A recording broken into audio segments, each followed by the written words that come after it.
Geological timescale. The estimated age of Earth is between 4.5 to 5 billion years. എർത്തിൻ്റെ estimated age എന്ന് പറയുന്നത് 4.5 to 5 billion years ആണ്. അപ്പോൾ അത്രയും പഴക്കം എർത്തിന് ഉണ്ട്. The total lifespan of Earth is called geological time. The geological time is divided into different divisions based on the fossils available on the different strata of the Earth. എർത്തിൻ്റെ crust എന്ന് പറയുന്ന uppermost layer sedimentation process വഴി പലതരത്തിലുള്ള layers കൊണ്ടാണ് ഉണ്ടായിരിക്കുന്നത്. 1 by 1 ആയിട്ട് ഓരോ layers arrange ചെയ്താണ് എക്സിസ്റ്റ് ചെയ്യുന്നത്. ഈ ഓരോ ലെയറിനും നമ്മൾ സ്ട്രാറ്റം എന്ന് പറയും, പ്ലൂറൽ സ്ട്രാറ്റ. അപ്പോൾ ഈ സ്ട്രാറ്റയെ അനലൈസ് ചെയ്ത് നോക്കുകയാണെങ്കിൽ ഏറ്റവും ഡീപ്പസ്റ്റ് ആയിട്ടുള്ള സ്ട്രാറ്റത്തിൽ ഏറ്റവും ഓൾഡസ്റ്റ് ആയിട്ടുള്ള ഫോസിൽസും ഇൻ്റർമീഡിയറ്റ് ആയിട്ടുള്ള സ്ട്രാറ്റത്തിൽ ഇൻ്റർമീഡിയറ്റ് ഫോസിൽസും അതുപോലെ തന്നെ ഏറ്റവും ടോപ്പ് മോസ്റ്റ് സ്ട്രാറ്റയിൽ ഏറ്റവും റീസെൻ്റ് ആയിട്ടുള്ള ഫോസിൽസുമാണ് എക്സിസ്റ്റ് ചെയ്യുന്നത്. അപ്പോൾ ഈ പലതരത്തിലുള്ള സ്ട്രാറ്റത്തിൽ നിന്ന് കിട്ടിയ ഫോസിൽസിനെ അനലൈസ് ചെയ്ത് ഈ ജിയോളജിക്കൽ ടൈമിനെ സയൻറ്റിസ്റ്റുകൾ പലതരത്തിലുള്ള ഡിവിഷൻസ് ആയിട്ട് മാറ്റിയിട്ടുണ്ട്. അപ്പോൾ ആ ഡിവിഷൻസ് ഏതൊക്കെയാണെന്നുള്ളതാണ് നമ്മൾ ഇനി അനലൈസ് ചെയ്യാൻ പോകുന്നത്. ഏറ്റവും വലിയ എക്സ്ട്രാ ഓർഡിനറി ഒരു ഡ്യൂറേഷനുള്ള ഒരു ഡിവിഷനാണ് ഇറ എന്ന് പറയുന്നത്. ഇറ is A major division with extra ordinary duration. അപ്പോൾ ഇവിടെ ഉദ്ദേശിക്കുന്ന ഡ്യൂറേഷൻ എന്ന് പറയുന്നത് മില്യൺസ് ഓഫ് ഇയേഴ്സ് ആണ്. അപ്പം ദശലക്ഷക്കണക്കിന് വർഷങ്ങൾ ചേരുന്നതാണ് ഇറ എന്ന് പറയുന്നത്. ഇറയുടെ ഒരു സബ് ഡിവിഷനാണ് പീരീഡ്സ് എന്ന് പറയുന്നത്. അപ്പോൾ ഓരോ ഇറയിലും പീരീഡ്സ് എന്ന് പറയുന്ന സബ് ഡിവിഷൻസ് ഉണ്ടായിരിക്കും. സബ് ഡിവിഷൻസ് ഓഫ് ഇറ shorter but still very long duration. ഇവിടെയും ലക്ഷക്കണക്കിന് വർഷങ്ങൾ ചേർന്ന ഒരു ഡ്യൂറേഷനാണ് പറയുന്നത്. ഇനിയുള്ളതാണ് ഏറ്റവും ഷോർട്ടസ്റ്റ് ആയിട്ടുള്ള ഡ്യൂറേഷനുള്ള എപ്പോക്സ് എന്ന് പറയുന്നത്, sub divisions of period with smaller duration.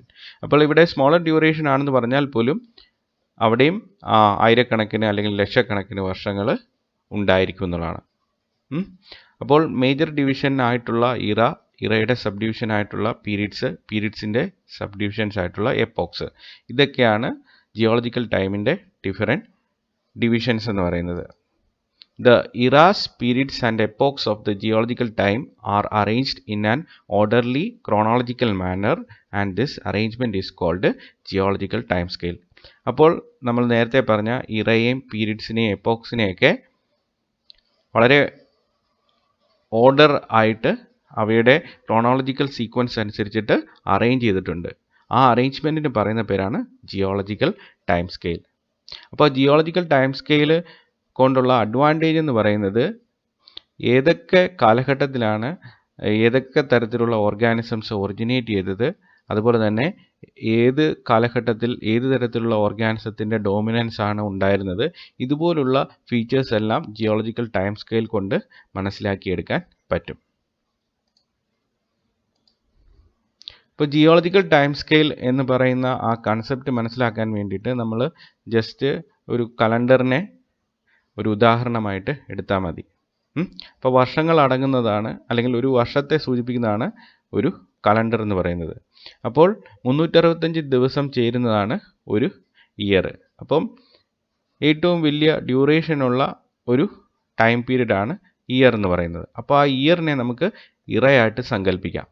ഇനി ഈ ഇയറിൻ്റെ സബ് ഡിവിഷൻസ് ആയിട്ട് ഓരോ ഇയറിലും ഒരു കലണ്ടറിനകത്ത് ഒരു പർട്ടിക്കുലർ ഇയറിനെ റെപ്രസെൻ്റ് ചെയ്യുന്ന പലതരത്തിലുള്ള മാസങ്ങളുണ്ട്, 12 മാസങ്ങളുണ്ട്.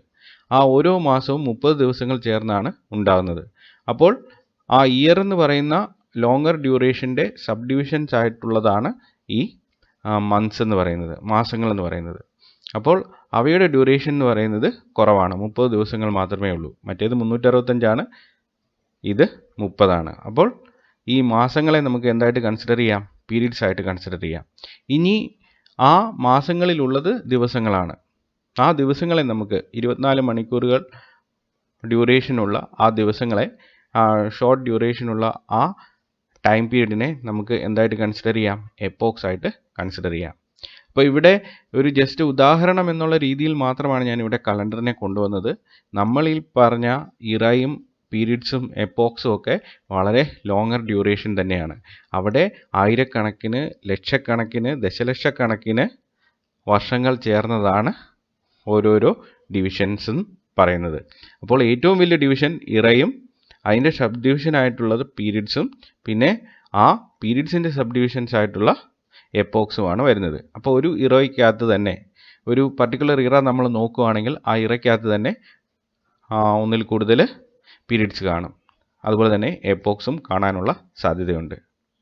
അപ്പോൾ ഇതുകൊണ്ടുള്ള അഡ്വാൻറ്റേജ് എന്താണെന്ന് ചോദിച്ചു കഴിഞ്ഞാൽ എർത്ത് ഒറിജിനേറ്റ് ചെയ്തതിന് ശേഷം ഇവിടെ ലൈഫ് എക്സിസ്റ്റ് ചെയ്യാൻ തുടങ്ങി, അല്ലെങ്കിൽ ലൈഫ് ഈ എർത്തിൽ ഒറിജിനേറ്റ് ചെയ്തു, അത് ഇവോൾവ് ചെയ്തു.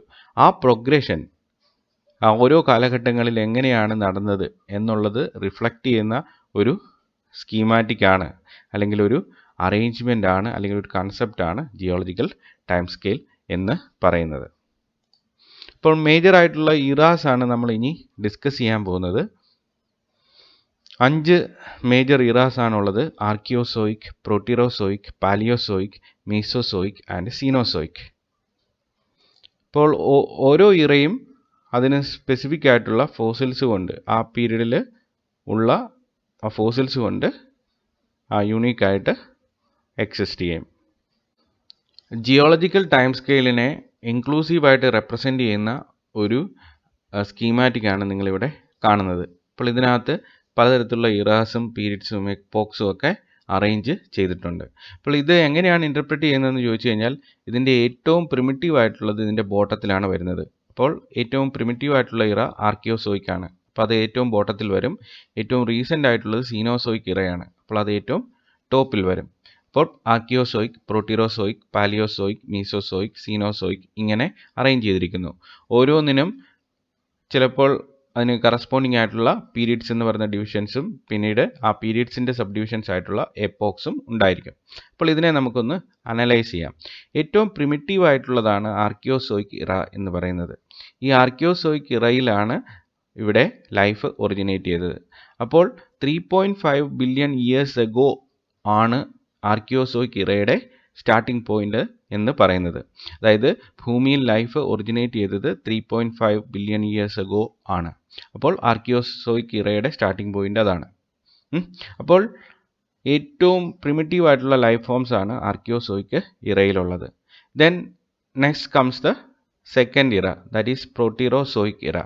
ഇപ്പോൾ ഈ പ്രോട്ടിറോസോയിക് ഇറയുടെയും ആർക്കിയോസോയിക് ഇറയുടെയും ഏറ്റവും വലിയ പ്രത്യേകത ഫോസിൽ റെക്കോർഡ്സ് എന്ന് പറയുന്നത് ഒന്നും ക്ലിയർ അല്ല, അല്ലെങ്കിൽ ആ ഇറയെ റെപ്രസെൻ്റ് ചെയ്യുന്ന ഫോസിൽസിനെ ഒന്നും സയൻറ്റിസ്റ്റുകൾക്ക് കിട്ടിയിട്ടില്ല.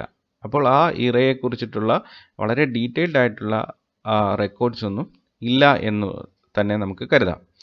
ഈ രണ്ട് ഇറയും ചേർത്ത് പറയുന്ന പേരാണ് പ്രീ കാംബ്രിയൻ പീരീഡ് എന്ന് പറയുന്നത്. Pre Cambrian. ഓക്കെ, ഈ പ്രീ കാംബ്രിയൻ കഴിഞ്ഞ് വരുന്നതാണ് പാലിയോസോയിക്. പാലിയോസോയിക് ഇറ അതിൻ്റെ സ്റ്റാർട്ടിംഗ് പോയിന്റ് എന്ന് പറയുന്നത് 600 മില്യൺ ഇയേഴ്സ് ഒക്കെയാണ്. 600 മില്യൺ ദശലക്ഷം വർഷങ്ങൾക്ക് മുമ്പാണ് ഈ പാലിയോസോയിക് ഇറ സ്റ്റാർട്ട് ചെയ്തത്. അപ്പോൾ അത് പലതായിട്ട് ഡിവൈഡ് ചെയ്തിട്ടുണ്ട്. Starting with the first period, that is Cambrian period, Ordovician period, Silurian, Devonian, Mississippian, Pennsylvanian, then Permian. ഇപ്പോൾ ഇവിടെ ഇതിൻ്റെ സ്റ്റാർട്ടിംഗ് പോയിന്റ് തൊട്ട് എന്തൊക്കെ രീതിയിലുള്ള ബയോളജിക്കൽ എവല്യൂഷനാണ് നടന്നത് എന്നുള്ളത് നമുക്കൊന്ന് അനലൈസ് ചെയ്യാം. അത് റൈറ്റ് സൈഡിൽ ഇവിടെ കൊടുത്തിട്ടുണ്ട്.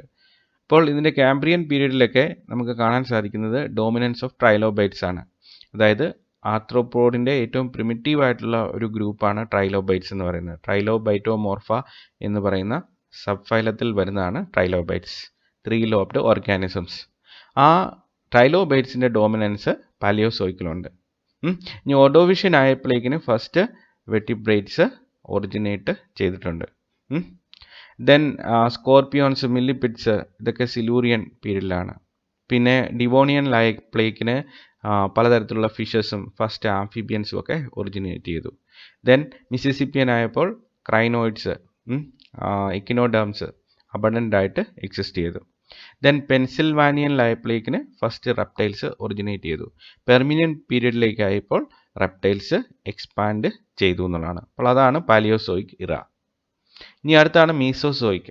മീസോസോയിക് ഇറ സ്റ്റാർട്ട് ചെയ്ത പോയിന്റ് എന്ന് പറയുന്നത് 230 മില്യൺ ഇയേഴ്സ് ഒക്കെ ആണ്. അപ്പോൾ ഇവിടെ നോക്കുകയാണെങ്കിൽ പാലിയോസോയിക് ഇറയുടെ സ്റ്റാർട്ടിംഗ് പോയിന്റ് 600 മില്യൺ ഇയേഴ്സ് ഒക്കെ ആണ്. അതിൻ്റെ അത് കംപ്ലീറ്റഡ് ആയത് എപ്പോഴാണ്? 230 മില്യൺ ഇയേഴ്സ് ഒക്കെ ആണ്. അപ്പോൾ അതിൻ്റെ ഡ്യൂറേഷൻ എന്ന് പറയുന്നത് 600 million years ago to 230 million years ago. പ്രീകാംബ്രിയൻ്റെ ഡ്യൂറേഷൻ നമുക്ക് എങ്ങനെ പറയാൻ പറ്റും? 3.5 billion years ago to 600 million years ago. Okay, അപ്പോൾ മീസോസോയിക്കിൽ 3 പീരീഡ്സ് ആണുള്ളത്: ട്രയാസിക്, ജുറാസിക് ആൻഡ് ക്രെറ്റേഷ്യസ്. അപ്പോൾ ഈ പേരിൽ നിന്ന് തന്നെ മനസ്സിലാകും ഇവിടെ ആരുടെ ഡോമിനൻസ് ആണ്. ഇപ്പോൾ ഫസ്റ്റ് ഡൈനോസോഴ്സ്, മാമൽ ലൈക്ക് റെപ്റ്റൈൽസ്, ഇതൊക്കെ ട്രയാസിക് പീരീഡിൽ ഒറിജിനേറ്റ് ചെയ്തു. പിന്നീട് ജുറാസിക് പീരീഡിലേക്ക് വന്നപ്പോഴേക്കിന് ഡൈനോസോഴ്സിൻ്റെ ഡോമിനൻസ് കാണാൻ സാധിക്കും. അപ്പോൾ ഗോൾഡൻ ഏജ് ഓഫ് റെപ്റ്റൈൽസ് എന്നാണ് മീസോസോയിക് ഇറയെ അറിയപ്പെടുന്നത്. പിന്നെ അടുത്തതാണ് ക്രെറ്റേഷ്യസ് പീരീഡ്.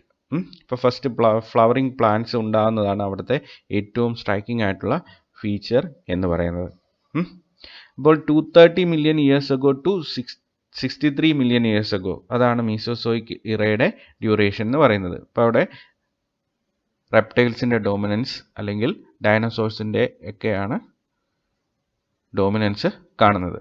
ഓക്കെ, ഇനി അടുത്ത ഏറ്റവും റീസെൻ്റ് ആയിട്ടുള്ള ഇറയാണ് സീനോസോയിക് ഇറ എന്ന് പറയുന്നത്.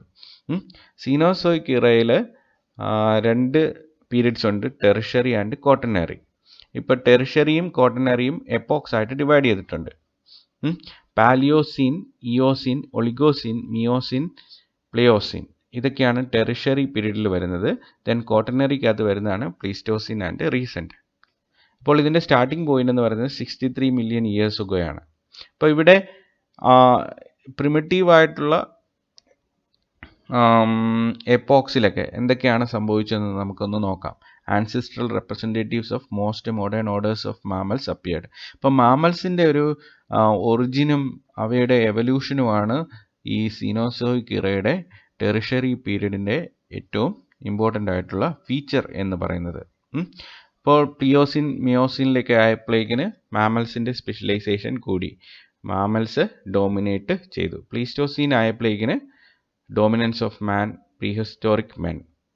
അപ്പോൾ പ്ലീസ്റ്റോസീൻ എന്ന് പറയുന്ന എപ്പോക്ക്, ക്വാട്ടർനറി പീരീഡിൽ പ്ലീസ്റ്റോസീൻ എന്ന് പറയുന്ന എപ്പോക്ക് ആയപ്പോഴേക്കിന് മനുഷ്യൻ ഒറിജിനേറ്റ് ചെയ്തു.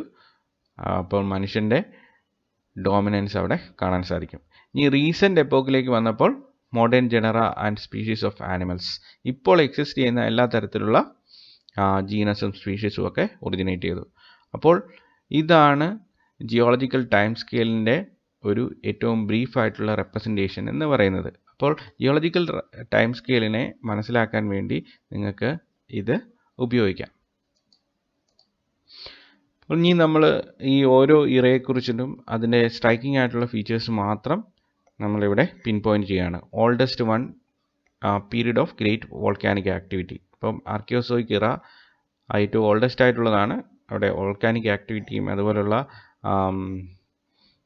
സീസ്മിക് ആക്ടിവിറ്റീസും ഒക്കെ വളരെ കൂടുതലാണ്, എക്സ്ട്രീമാണ്. ഇപ്പോൾ fossil records are absent. Then next comes the second era, that is Proterozoic ഇറ. Evolution of primitive marine invertebrates, അതാണ് ഏറ്റവും striking feature. Then great sedimentation, volcanic activity and repeated glaciation, അതൊക്കെയാണ് ജിയോമോർഫോളജിയിലുണ്ടായ ഫീച്ചേഴ്സ് എന്ന് പറയുന്നത്. These two eras together grouped as Precambrian or Cryptozoic era and constitute 2/3 of the geological time. അപ്പോൾ ഇതിനെ രണ്ടിനെയും ചേർത്ത് പ്രോട്ടിറോസോയിക് ഇറയും ആർക്കിയോസോയിക് ഇറയും ചേർത്ത് പറയുന്നതാണ് പ്രീകാംബ്രിയൻ പീരീഡ് എന്ന് പറയുന്നത്. ഇപ്പോൾ പ്രീകാംബ്രിയൻ അല്ലെങ്കിൽ ക്രിപ്റ്റോസോയിക് ഇറ ജിയോളജിക്കൽ ടൈമിൻ്റെ ഏകദേശം 2/3 കോൺസ്റ്റിറ്റ്യൂട്ട് ചെയ്യുന്നുണ്ട്. അപ്പോൾ അത്രയും വലിയൊരു ഡ്യൂറേഷനുള്ള ഒരു ഇറാസാണ് പ്രോട്ടിയോസോയിക്കും ആർക്കിയോസോയിക്കും. ഇനി അടുത്താണ് Palaeozoic era. Evolution of higher invertebrates, age of ancient life, origin of fishes, amphibians and reptiles. ഇനി അടുത്തത് Mesozoic, golden age of reptiles, dinosaurs dominated, origin of birds and mammals. Then last comes the Cenozoic era, age of mammals. Homo sapiens evolved at the end of this era. The final stage of this era is known as Phycozoic era because of the mental and intellectual progress gained by humans. ഇപ്പോൾ നമ്മളിപ്പോൾ exist ചെയ്യുന്നത് സൈക്കോസോയിക് ഇറയിലാണ്. അപ്പോൾ മനുഷ്യൻ്റെ ഡോമിനൻസും മനുഷ്യൻ്റെ mental intellectual പ്രോഗ്രസ്സും ഈ സമയത്താണ് കൂടുതൽ നടക്കുന്നത്. വളരെ ബ്രീഫായിട്ടുള്ള ജിയോളജിക്കൽ ടൈം സ്കെയിലിൻ്റെ ഒരു ഡിസ്ക്രിപ്ഷൻ മാത്രമാണ് ഈ സെഷനിൽ ഉദ്ദേശിച്ചത്. അപ്പോൾ മനസ്സിലാക്കിയെടുക്കുക.